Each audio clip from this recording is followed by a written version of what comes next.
Locked On Dolphins, Locked On Jets, Kyle Krabs, John Butchko. We are here to talk about this clash of AFC East rivals. Uh, this script for both of these teams has been a little bit of a roller coaster this season, but there's certainly valuation opportunities for both teams to be had here as the Dolphins and the Jets get ready to wrap the regular season.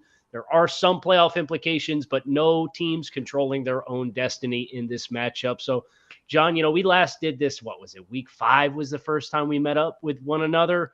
And a little bit has changed for both of these teams since that point in time. How are you doing, first of all? And when you think about Week 18 and wrapping this season up for the Jets, what's the thing that's top of mind for all the Jets fans out there? Oh, Kyle, it's great to be with you again. I'm doing great. I think I'm doing a lot better than either of these teams are right now. The Jets were officially eliminated from the playoffs last week when they lost to the Seattle Seahawks, and I don't think you can mince words. This has been a collapse at the end of the season for the New York Jets. They began this season with a 7-4 record, and they've lost 5 straight games. So there's a little bit of irony in it because before the start of the season, expectations were not very high for the Jets. So the word from the coaching staff, the word from the front office was our goal this season is to play meaningful games in the month of December. Well, obviously their focus was explicitly to play meaningful games, not to win them, because they have not won a game since the month of December began. And through the course of the season, I think expectations changed. When we began the season, I remember, back in August, you and I were part of a show we did with Mike from Locked On Patriots and Joe from Locked On Bills. We did it like a big AFC East preview. And I think all of us agreed the Jets would probably finish last and that playoffs weren't a real expectation. But things changed once we got into the season. The Jets started 5-2. They got to 6-3. Again, they were 7-4 when the month of December began. And when you reach that point, you say, you know what, maybe things are lining up for us this year. The Jets have played 5 backup quarterbacks through the season, and that sounds, I guess, probably it'll be number 6 this weekend, and they won all 5 of those games. This is the type of setup that doesn't present itself every single year, and you worry a little bit about whether this was an inflection point for this coaching staff and this front office. Now, as always happens when you have a losing season, people want firings. People want Robert Saleh gone. Some people even want the general manager, Joe Douglas, gone. I don't think that's going to happen. I think these guys clearly have this team moving in the right direction in some capacity, but I don't know. I can't tell you that these guys are going to be around after next season, and I think that they could have bought themselves a little bit of time. I think they could have built confidence if this team had finished the season stronger. And I don't think you can discuss the failures of this Jets season without talking about the quarterback position, because the Jets are clearly going to be in the market to bring in some sort of quarterback this offseason. I don't know whether it's going to be free agency. I don't know whether it's going to be through the draft. Maybe it'll be one of the bigger names out there. Maybe they'll just bring in more of a stopgap kind of guy. But if you look at this, Kyle, the biggest reason the Jets are going to miss the playoffs is the quarterback position. This is a defense that's, even though it's not played well the last week or two, has been one of the best defenses in the NFL this season. If you look at points per drive, you look at any number of statistics, they're right up there. The Jets, however, have the worst team passer rating in the league. It began the season with Joe Flacco, and if you look at Flacco's numbers, they look impressive, but almost all the production Flacco had was in garbage time of losses, or even the game they won against Cleveland, which had garbage time itself because the Browns were in prevent, protecting a 2-score lead late in the fourth quarter. Mike White last weekend showed he's not the long-term answer. Great story, a guy who bounced between the practice squad and the active roster. I think the Jets cut him 5 times since they got him a few years back to the practice squad, and he played a couple decent games for the Jets. Played one great game against the Bears. Played a couple decent games after that, but his limitations have really begun to show up, and he showed that he's probably more of a backup than he is a starter. But of course, the number one issue with the quarterback position is Zach Wilson just hasn't developed at all. And yesterday, Robert Saleh said that Zach Wilson, needs a mental break. He needs to step away from football. Well, the Jets tried to give him a mental break at the end of November, and it did not work at all. I mean, the other thing about that, Saleh saying he needs to step away from the game of football. Maybe he needs a mental break, but he also really needs to be on the football field working, because there are lots of pretty big flaws in his game. So The Jets, if you looked at preseason expectations, I think they were around. I think the odds had them around 5.5 wins. They exceeded them, and a lot of people did not think they'd be in playoff position at the end of the season. I think if you had asked me before the start of the season what would indicate a successful season, I probably would have told you 7 wins. But sometimes the path you take to get to your destination matters just as much as the destination itself. And this has been a bad path for the Jets because, they started the season strong and now they have all these questions at quarterback you did not want to have at the end of the season. Now, Kyle, it sounds like we're kind of in a similar-ish spot. Maybe the specifics are different, but I know the Dolphins also aren't really happy with where they're at right now. Yeah, it's fascinating the parallels between the two teams, where the side of the ball that the head coach specializes in is considered the strength of both of these teams, right? Mike McDaniel in the offense, the defense has been a cataclysmic disaster for the Dolphins. They can't get turnovers. They've lost 60% of their starting nickel secondary from the start of the season. They didn't get Byron Jones, who's an $18 million player at all this year. He was supposed to be ready to go by the beginning of the season after he had an Achilles procedure in the offseason, magically disappeared for the entire year. Now Xavier Howard's not dressing. The only other game that he missed this season before last week was the first game against the Jets, and it really showed up. But then there's quarterback instability. There's a 5-game losing streak. There's having a young team with an opportunity late in the season to win football games, and you haven't seized that opportunity. The only difference is the Dolphins were 8-3 when the Jets were 7-4. So mathematically, they haven't been eliminated yet. But like the trend of this season has very much mirrored both of these teams against one another. It's just one of them has a defensive-minded coach and one of them has an offensive-minded head coach. So I think that's the really fascinating thing when I think about this matchup and getting ready to play this game, and both of these teams being teams that are starved for postseason success. Now, obviously, Miami had a little bit of a different factor when they had posted 10 wins in 2020 and 9 wins in 2021 after starting 1-7. And you make a coaching change and then you start 8-3 and they make a big trade at the trade deadline. So expectations for the Dolphins as compared to the foil of the expectations for the Jets coming into the season, I think is the big stark difference between these two teams. But yet we find ourselves with one game left to play, very much in the same position. And you mentioned the Jets' success against backup quarterbacks. You are going to have another backup quarterback. And I think that is, for Miami, a really interesting storyline when you consider the last 2 years. And Tua Tagovailoa has been the starter the last 2 years, but Tua Tagovailoa has also missed significant amounts of time in each of the last 2 years. And it was Jacoby Brissett last year. And the one win he got was a win against the team that ended up getting the first overall pick, the Houston Texans. And the Dolphins turned the ball over 4 times on offense in that win in 2020. Now, if you want to give him credit for the win against the Baltimore Ravens on Thursday night, just know Tua Tagovailoa came in at halftime and pulled that game out of the fire. This year, the Dolphins have not won a game that was not started by Tua Tagovailoa. So the instability at the quarterback position, John, you talking about the Jets and the play of the quarterback position, the Dolphins have received good quarterback play from their early pick young quarterback when he's been on the field. But the instability of that position looms very large as one of the primary reasons, if the Dolphins miss the playoffs, why the team will miss the playoffs. And now you're starting to hear all of the same things. People want to fire general manager Chris Grier. People are considering, should we fire Mike McDaniel and go out and get Sean Payton like we were presumably interested in poking around last year?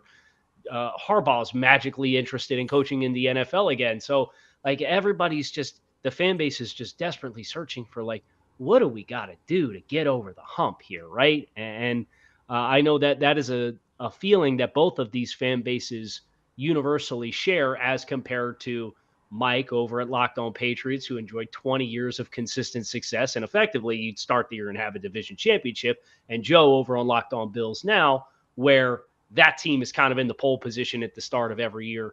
But John, I do think we should at least be encouraged if we're looking at moral victories, and nobody likes moral victories, but moral victories here.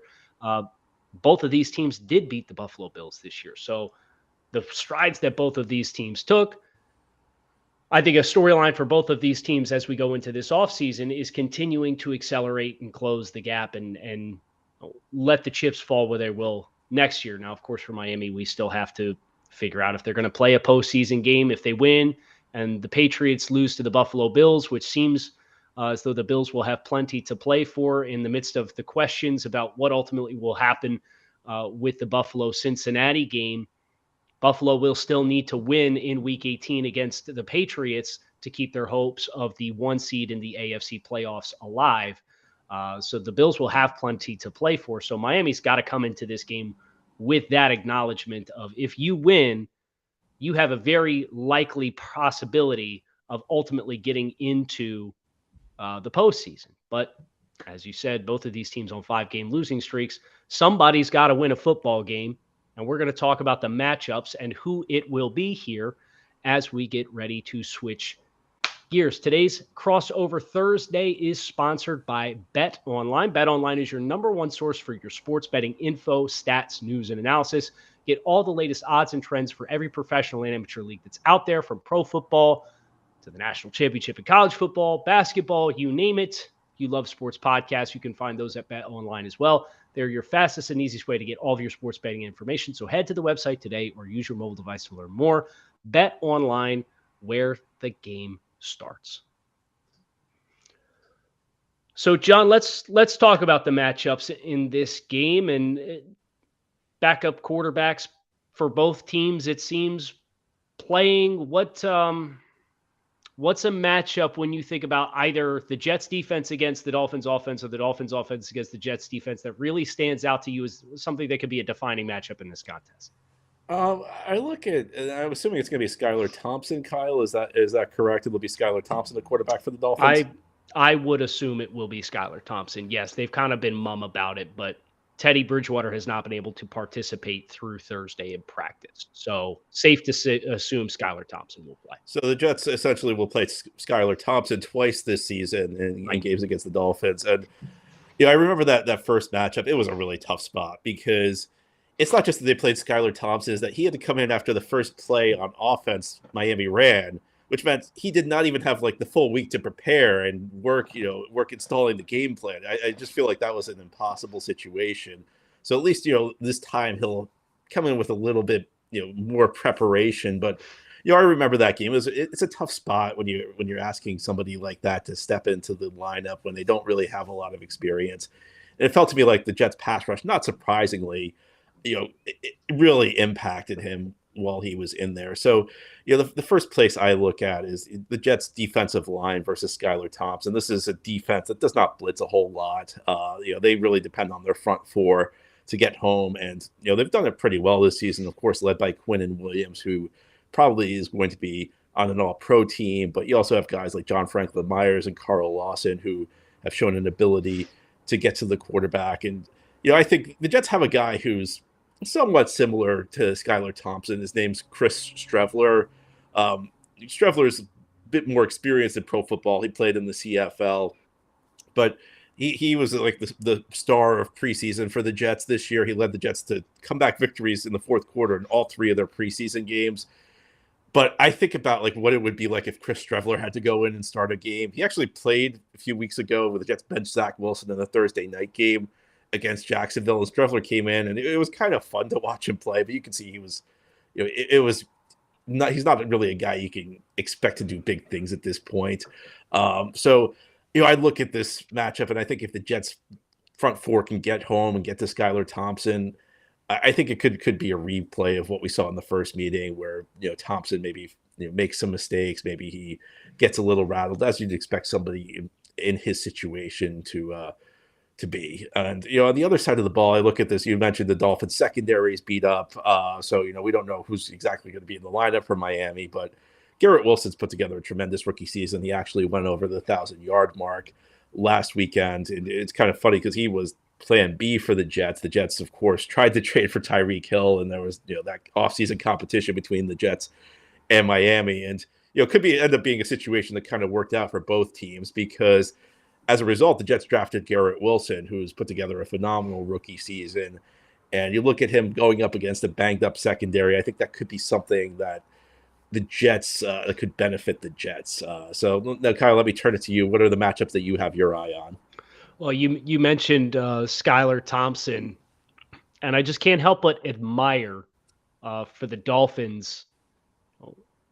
Teddy Bridgewater has played in 5 games this season. Skylar Thompson has played in 6 games this season.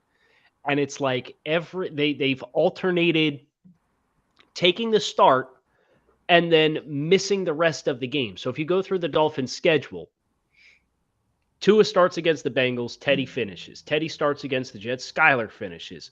Skylar starts against the Vikings, Teddy finishes the game. Then you have the stretch with Tua, and then against the Patriots, Teddy started the game, and Skylar finished the game. So the Dolphins have not started somebody not named Tua Tagovailoa and had the same quarterback play the entire 60-minute contest. So I'm sitting here holding my breath. The Dolphins just signed Mike Glennon off the street, and Dolphins fans kind of throw their hands up. Mike Glennon, yeah, guys, it's week 18, and you're looking for an emergency backup quarterback.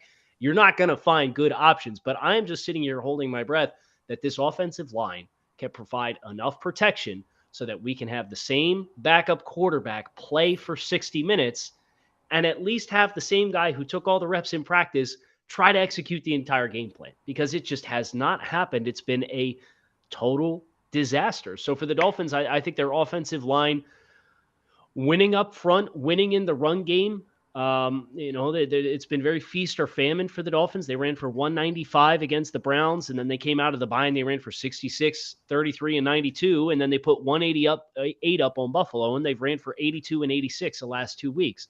Can you help a young quarterback by winning the point of attack against the Jets front? If you can do that, I think you can give yourself a chance to win the football game. I think the other matchup that's really prominent to me when the Dolphins have the ball is, of course, the corners for the Jets against these wide receivers for the Dolphins. You cannot afford to turn the ball over. The Dolphins are 1-6 in games in which they turn the ball over more than once. And 4 turnovers against the Packers last week, 2 turnovers against the Patriots, including a pick 6 just this past weekend. You've really implemented a lot of self-inflicted wounds that have cost you football games. With the 7th-round pick at quarterback, I'm going to be really leery of throwing at Sauce Gardner and throwing at Reed and just trying to be mindful of, don't put yourself in a position where you are going to, no matter how good those wide receivers are, have a self-inflicted wound that could turn around and blow up the game. Now, when the Jets have the ball, I would expect them to go after Keon Cross in the corner. Crossan's kind of been pressed into action. He's a career special teams guy. But with the Dolphins' injuries at corners between Byron Jones and Nick Needham and now Xavier Howard, and it's like it's your entire starting corner room is out. And whoever Crossan takes, teams have been finding him in coverage. And whether it's penalties or not finding the football, it's opportunities for chunk plays down the field. So for me, when the Jets have the ball, I'm looking for Crossan and asking myself who's lined up against him. And that's the matchup that if I'm the Jets, I'm looking to actively go after, because I think there's a lot of hay to be made if you have success and you get after Keon Cross. Well, Kyle, it should be a very interesting matchup. I think whenever these teams get together, it's usually a pretty compelling game. Yeah, the AFC East rivalry, no matter the records, there is entertainment value when the Dolphins play the Jets. And it's about time for us to make our predictions for what is going to happen in this contest, but not before we tell you about our friends over at Built Bar. If you're looking for a delicious treat but don't want all of the fat and calories that comes along with so many of your favorites, you have to try Built Bar. We just got through the holidays. And, whether your goal is to eat healthier or you want to just eat delicious snacks, but you don't want to compromise taste, Built Bar is the ticket for you. With Built, healthy is actually tasty. They're so delicious you won't even think that they're good for you. They are the perfect New Year's resolution for anyone who's trying to eat better. They have delicious flavors like churro, peanut butter brownie, coconut, almond, dessert flavors, fruit flavors, anything that you're looking for. I promise you they have it. So head to your nearest Walmart, walk to the pharmacy section, and grab yourself a box of Built Bars. You can get the 4-bar box, or you can go to Sam's Club and get the 13-bar box of some of everyone's favorites, including brownie batter and my favorite, which is actually churros. So make sure you check out Built Bar if you are looking to eat healthier but not compromise in 2023. John, I will defer to you as the road team for the coin toss. Would you like to go first or second with your prediction here as we get ready to crossover Thursday? I will receive and go first. I want the ball and I'm going to score. Yes. I look at this game and, up against Skylar Thompson again, another backup quarterback for the Jets. Dolphins banged up secondary, Garrett Wilson going up against it. I look at this and I hate to say this with the Jets because, with the Jets, you can never be too confident. I look at this and I say, this is probably a game the Jets should win. But the problem is I have zero faith in this team right now. And I know the Dolphins have been playing badly, but last week the Jets went out to Seattle and got blown out by a team that was playing worse than them heading into that game. So even though I look at the matchups and I see a lot of things that I like for the Jets, I just can't pick them. And a lot of this is going to come down to motivation. I think sometimes we can overstate it because these guys are always playing hard. You always hear at the end of the season the team that's struggling. Well, say this about them. They're still playing hard. Well, what would you expect? These guys still are putting film on their resume for their next team. So you expect players to play hard. But I think when you get to the last game of the season, sometimes there's a little bit of a tendency to look forward to the off season. And I wonder where the motivation will be. I wonder just what the Jets' mindset is heading into this game after being eliminated, playing so poorly. I can't imagine the confidence level is very high. So I know even though the Dolphins are also playing really badly, I just have a bad feeling about this one for the Jets. I think, it could be a pretty low-scoring game. I'm going to go Dolphins 17, Jets 13. Yeah, I think that is the big divider for me. Is Miami playing for their playoff lives. They've been close. They've had the opportunity. I mean, you look at these games, 49ers, they're driving with a chance in the fourth quarter to take the lead with about 5 minutes left. They turned the ball over on downs on a ball that was called a completed catch that was turned over. The Chargers, dumpster fire of a game, but at the end, you still was a one-score loss. Buffalo kicked a game-winning field goal to break a tie on the last play of possession. Green Bay, you led. You gave up 16 unanswered points, but you had the ball and a chance to go down and win in the fourth quarter. And then the Patriots, you ended up losing 23-21 and threw a pick six to give the Patriots 7 points. They've been close. Is this the week? You're at home. You obviously got 40 points hung on you by this Jets team the last time you played them. The Dolphins should not take this team lightly with them being on a 5-game losing streak. This is the game for me that Mike McDaniel, go ahead and show your offensive genius. You got a third-string quarterback. I'm looking at what the San Francisco 49ers are doing with Brock Purdy as a 7th-round pick, and they haven't lost since they played the Dolphins. So with the playoffs on the line and that motivating factor, the Jets now another road game. I think there's enough here for me to fall in line with you. But like you said, John, my confidence level that the Dolphins are going to show up and actually take care of business is an absolute zero because they have found ways to lose every single game. And I just went through all 5 games. They were all winnable games, and they found ways to lose them all. So that for me is the big mystery. I will put the homer hat here on to end the season and say that the Dolphins win a 17-16 absolute nail biter, but the confidence points on this one are low that the Dolphins will ultimately take care of business. But John, it was great catching up with you. Look forward to catching up with you again throughout the course of the off season, and appreciate your insight as always. Absolutely, Kyle. And maybe next year we'll do a game preview where we're feeling a little bit better about these teams than we are right now. Anyway, to all of you out there, thank you so much for listening or watching. If you're checking these shows out on YouTube, I host Locked On Jets. Kyle hosts Locked On Dolphins.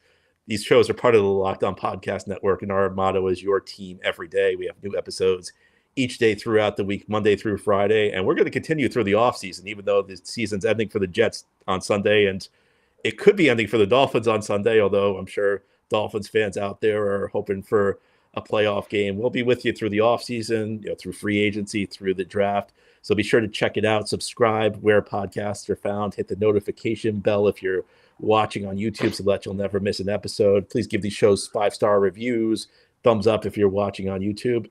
And check our shows out tomorrow because Kyle will be back on Locked On Dolphins and I'll be back on Locked On Jets previewing this regular season finale. Until then, take care.